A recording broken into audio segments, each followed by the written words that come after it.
विश्वास गर्नुहुन्छ 5 minute pack गरेको मैले सब 5 मिनटमा अझै गर्ने बाँकी छ यहाँ। म चाहिँ अब एयरपोर्टतिर लागेँ। आज धन्य मेरो फ्लाइट मिस भएको भयो। मेरो साथी प्रियङ्काले फोन नगरेको भयो त।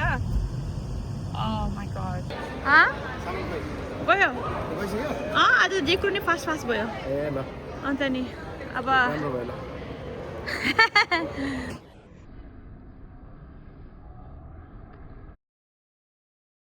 Good morning गाइजहरू। हामी भर्खर उठेको। मेरो छोरी हो आज म नेपाल जाँदैछु भनेर मसँग सुतेछ क्या यहाँ। ऊ चाहिँ फेस नदेखाउने अरे कि। कहाँ गयो मेरो प्रिन्सेस? कहाँ गयो मेरो प्रिन्सेस? म चाहिँ भक्क उठेर मुख धोएर अब एकछिन रेडी भएर कान्छी छोरीको बिस्किट सकेछ अरे। मेरो नानीले बिस्किट भएन भने खाँदैन भाइ। उसलाई चाहिँ खालि कर्नफ्लेक्स बिहान उठ्दाखेरि कर्नफ्लेक्स चाहिन्छ। अनि कर्नफ्लेक्स भएन भने खाजा खाइदिँदैन। तल बसेर चाहिँ मलाई कुरेर। अब ऊ र म चाहिँ यहाँ आइसल्यान्ड गएर बिस्किट किन्नु पर्ला नि। मेरो यस्तो एलर्जी छ कि मेरो स्किनहरू नि यस्तो सेतो दाग भएको छ। यस्तो सेतो दाग भएको छ। घाम लाग्नै हुँदैन। घाम पऱ्यो कि मेरो यो दागहरू त सेतो भइजान्छ। जाडोमा त ठिकै हुन्छ, गर्मीमा त डेन्जर एलर्जी पनि हुन्छ। के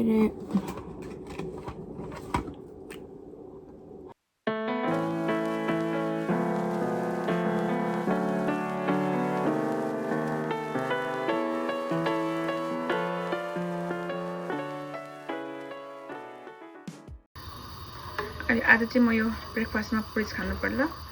उहाँको वर्षै भयो होला मैले पुरिज नखाएको। खाली पाउरोटी खानु मन लाग्छ मलाई। ब्रेड र चिया खानु मन लाग्छ बिहान। आज चाहिँ समथिङ डिफरेन्ट हैन, पुरिज ट्राई गर्नु पर्ला। यो ब्रेकफास्ट खाएर मेरो सामानहरू प्याक गर्नु छ। काम कति धेरै छ है। कतिखेर भ्याउने होला। यो चाहिँ मेरो breakfast porridge with banana and avocado.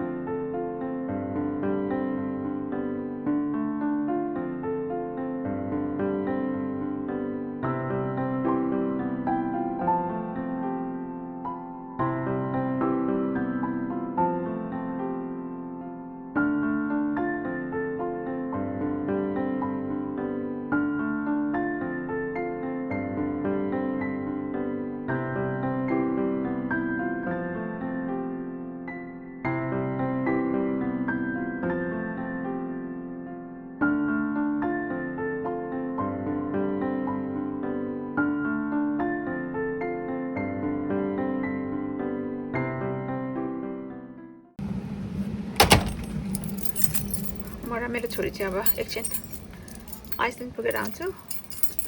आमा चाहिँ बाहिर हिँड्नु जानु भएको रहेछ। यो चाहिँ मेरो कान्छी छोरी। आज चाहिँ चिसो छ, विन्डी छ, त्यही भएर ऊ चाहिँ ज्याकेट लगाएर हिँडिरहेको छ। हामी दुईजना चाहिँ आइसल्यान्ड गएर अब उसको खानेकुराहरू के चाहिन्छ लिएर आउनु पर्ला। तर हामी बसेको ठाउँमा चाहिँ एकदम इजी छ कि, जे कुरा पनि सबै नजिक जे कुरा पनि सबै नजिक छ। ओ गड, के गरे आइसाले? ठिकै छ तिम्रो आइसा फोन? यस। दिदीलाई मिस गरिसकेको छैन?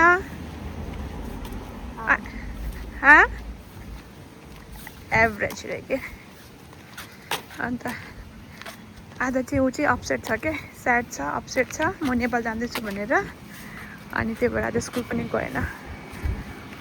उसलाई सन्चो भएन अरे। आज चाहिँ सानो छोरी स्कुल गएन। उसलाई चाहिँ अलिकति स्याड फिल भएको छ म नेपाल जाँदैछु भनेर। त्यही भएर स्कुल जान मम्मी भन्यो। र ठिकै छ नि त, किनकि ऊ स्याड पनि छ अनि उसलाई सन्चो भएको छैन भन्छ के है। अब त्यस्तै छ बच्चा र आमाको रिलेसन। अब यो बन्टोकमा त जे कुरा पनि नजिक छ कि आइसल्यान्ड के भन्छ यो 24 आवर सप के यो के भन्छ अफलासन सप त कति धेरै छ कि यहाँतिर चाहिँ जस्ट यहाँ चाहिँ एकदम ह्यान्डी जे कुरा पनि जिपी 2 मिनट बस स्टप 2 मिनट पसलहरू 2 मिनट सलुन 2 मिनट जे कुरा पनि 2 मिनटको डिस्टेन्समा छ। त्यो भएर एकदम सजिलो। उता नर्थहरूमा त गाह्रो छ भाइ जहाँ गए पनि गाह्रो लाग्यो टाढै छ क्या। म त यहाँको उसले गर्दा होला क्या नर्थहरूमा त जे कुरा नि टाढै लाग्ने। आज चाहिँ यहाँ बिन कलेक्ट गर्ने दिन हो अनि बेला बेलामा त हाम्रो बिन त कता कता पुऱ्याइदिन्छ कि भेट्दैन। जनरल बिन कहाँ गयो यताउता हेरेको देखेन कहिले कहाँ त कहाँ पारी पुऱ्याइदिन्छ कि कता हैरान पाएन भाइ कुन ठाउँमा राखेछ आज बिन।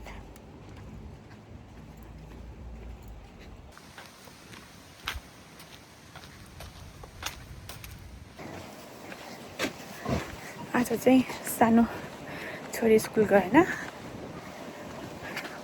उसलाई चाहिँ अलिकति स्याड फिल भएको छ म नेपाल जाँदैछु भनेर। त्यो भएर स्कुल जान मम्मी भन्यो र ठिकै छ नि त किनकि ऊ स्याड पनि छ अनि उसलाई सन्चो भएको छैन भन्छ कि है। अब त्यस्तै छ बच्चा र आमाको रिलेसन।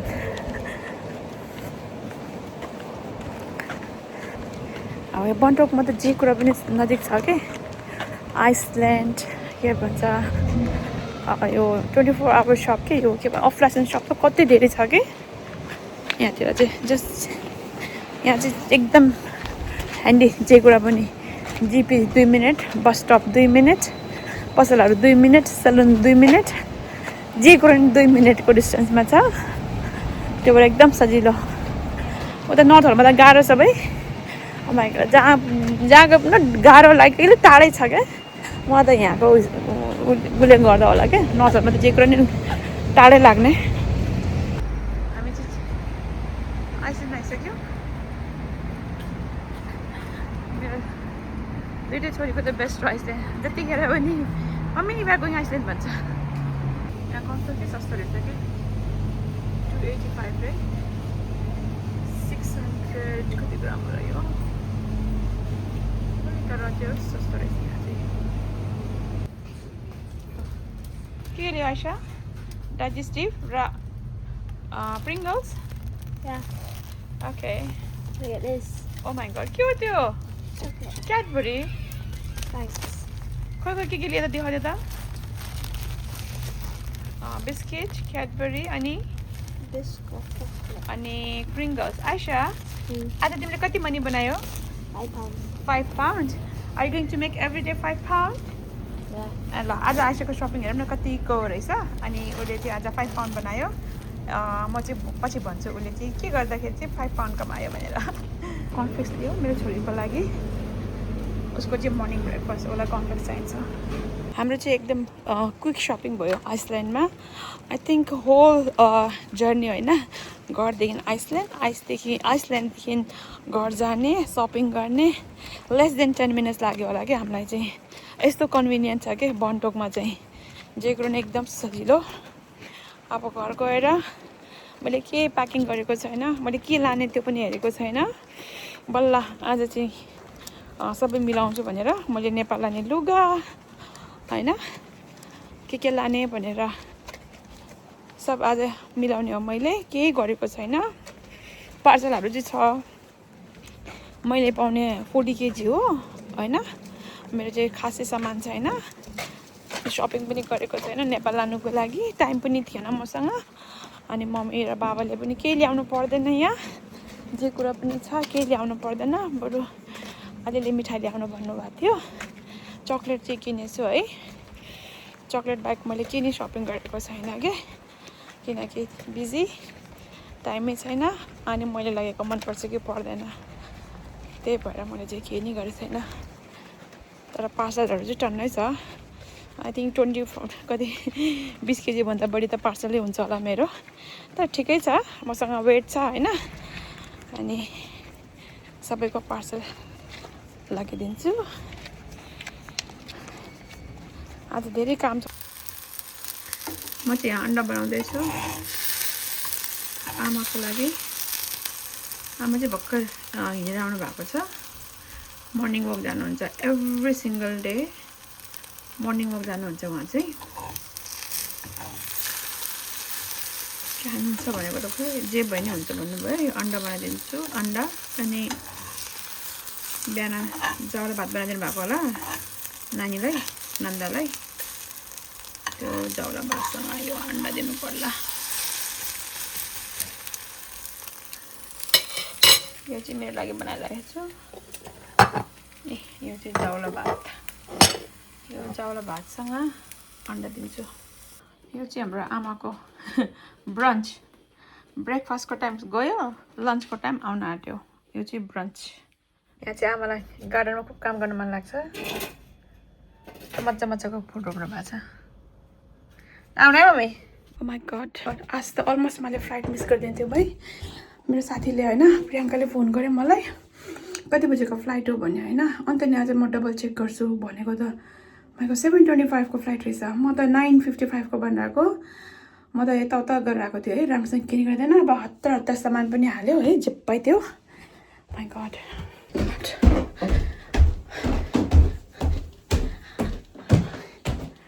लक्कीले आज मैले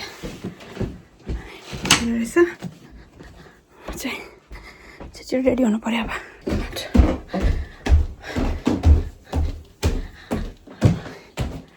लक्कीले आज मैले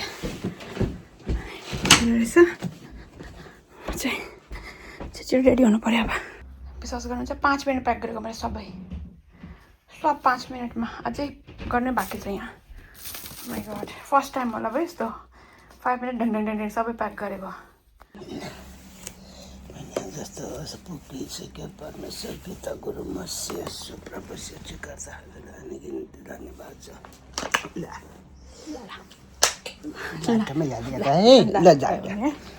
बाई मम्मी ल बाई बाई 5 हप्तापछि भेट्छु म ल ल म चाहिँ अब एयरपोर्टतिर लागेँ आज धन्य मेरो फ्लाइट मिस भएको भयो मेरो साथी प्रियङ्काले फोन नगरेको भयो त माई गड मैले त फ्लाइट मिस गरिदिन्थेँ यस्तो ट्रिकी हुन्छ क्या यो येल्लो बक्स पनि यतिचोटि टिकट खाइसक्यो कि येल्लो बक्समा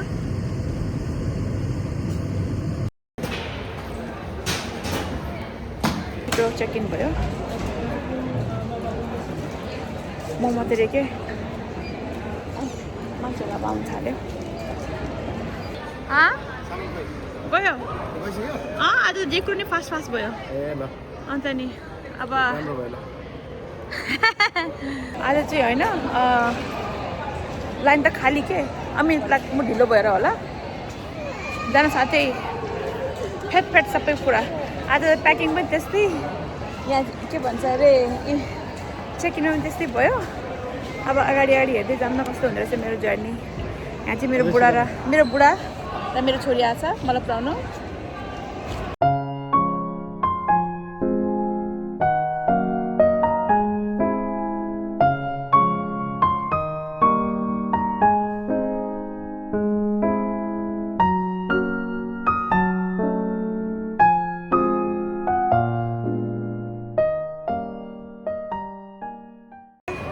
अब म 2 हप्तामा भेट्छु तपाईँहरूलाई है आइसालाई आफ्टर 2 weeks आइसा बाई यहाँ इमिग्रेसनतिर आइपुग्यो घालेर जानु पऱ्यो अब यहाँ म चाहिँ भर्खर इमिग्रेसनबाट निस्क्यो होइन अहिले एकदम सबै लाइक मसिनबाट हुने है जस्तो गर्मी थियो है ज्याकेट कहाँ हाल्यो हतारमा अब त चिसो भयो कि एयरपोर्टभित्र त यस्तो घाम लागेछ एकदम त चिसो छ म चाहिँ अब मेरो गेटतिर जाँदैछु अहिले कतिको टाढा छ होला यो गेट चाहिँ फर्स्ट टाइम हो भाइ एक्लै ट्राभल गरेको म चाहिँ यता त घुमेँ पसलहरूमा यस्तो कफी खानु मन लाग्यो कि मलाई पेट रहेछ होइन नजिकै तर कफी लिएन किनकि मलाई सुत्नु छ म कति भइसक्यो कि राम्रोसँग सुतेको छैन कफी खायो भने म निदाउनै सक्दैन त्यो भएर कफीलाई एभोइड गरेको यहाँसम्म कफीको बास्ना आएको छ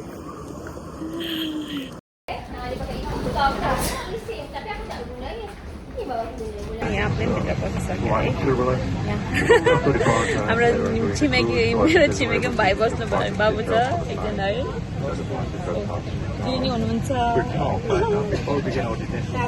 अन्त नि साथी भयो ठिक्क लाइनमा परेको झन् सिट पनि एउटै पऱ्यो क्या अब म हजुरलाई भेट्छु मेरो नेक्स्ट ब्लगमा